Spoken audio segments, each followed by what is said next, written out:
Dalam nama Bapa, Putra, dan Roh Kudus. Amin. Ibu Bapak, saudari-saudaraku yang terkasih, salam bantul kasih berkat dalam. Kembali kita berjumpa dalam renungan harian. Hari ini, Kamis 25 Juni 2020. Kita akan mengambil dari Injil Matius bab 7 ayat 21 sampai 29. Dalam khotbah di bukit, Yesus berkata, "Bukan setiap orang yang berseru kepadaku, Tuhan, Tuhan, akan masuk ke dalam kerajaan surga, melainkan dia yang melakukan kehendak Bapa-Ku di surga. Pada hari terakhir banyak orang akan berseru kepadaku, Tuhan, Tuhan, bukankah kami bernubuat demi namamu, dan mengusir setan demi namamu, dan mengadakan banyak mujizat demi namamu juga? Pada waktu itu aku akan berterus terang kepada mereka dan berkata, Aku tidak pernah mengenal kalian. Enyahlah daripadaku kalian semua pembuat kejahatan. Setiap orang yang mendengarkan perkataanku ini dan melakukannya, ia sama dengan orang bijaksana, dan yang mendirikan rumahnya di atas wadas.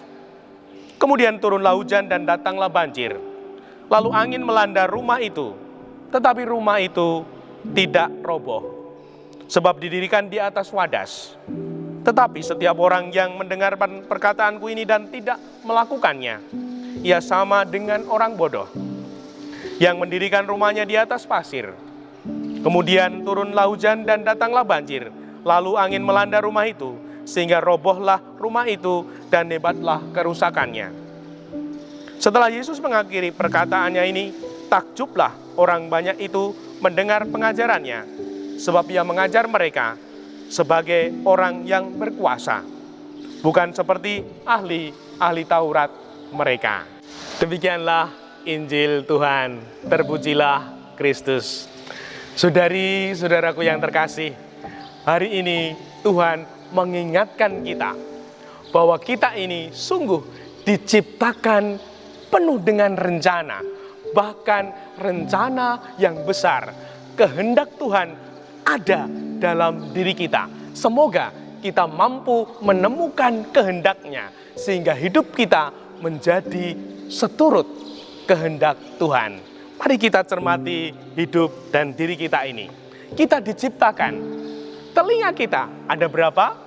2. Mata kita ada 2. Mulut 1 dan kecil. Lalu tangan kita 2. Kaki juga 2. Nah, kalau kita mau merenungkan hal itu, bahkan juga sering ada orang mengatakan, mengapa telinganya 2? Supaya lebih banyak mendengar. Mengapa matanya 2? Supaya lebih banyak melihat. Mengapa tangannya 2? Supaya lebih banyak bekerja. Mengapa kakinya 2? Supaya lebih banyak berjalan dan bergerak. Dan mulutnya hanya 1 dan kecil. Nah, ibu bapak, saudara-saudara yang terkasih, ada mulutnya yang besar. Nah, mulut diciptakan Tuhan kecil. Maka kita harus lebih banyak mendengar, lebih banyak melihat, lebih banyak bekerja, lebih banyak bergerak. Semoga dengan demikian kita sungguh-sungguh seperti apa yang dikehendaki Tuhan. Saya kutipkan. Setiap orang yang mendengarkan perkataanku ini dan melakukannya, ia sama dengan orang bijaksana. Setelah mendengar, lalu melakukan. Tuhan tidak membuat Injilnya setelah mendengar, lalu omong banyak. Namun setelah mendengar, melakukan. Bukan setelah mendengar, omong banyak. Nah, ingat ya, setelah mendengar sabda Tuhan, melakukannya. Nah, semoga sungguh-sungguh kita mau melakukan itu, sehingga kita lebih banyak mendengar, melihat, bekerja, berjalan, sehingga hidup kita sungguh-sungguh maksimal. Bahkan nanti dikatakan Tuhan menjadi orang bijaksana. Tidak mau toh disebut orang bodoh. Nah, orang bodoh dikutip dalam Injil. Tetapi setiap orang yang mendengarkan perkataanku ini dan tidak melakukannya, ia sama dengan orang bodoh. mendengar banyak sabda, namun tidak ada yang dilakukan. Nah, semoga sungguh-sungguh kita menerima, mendengarkan sabda Tuhan dan mau melakukannya.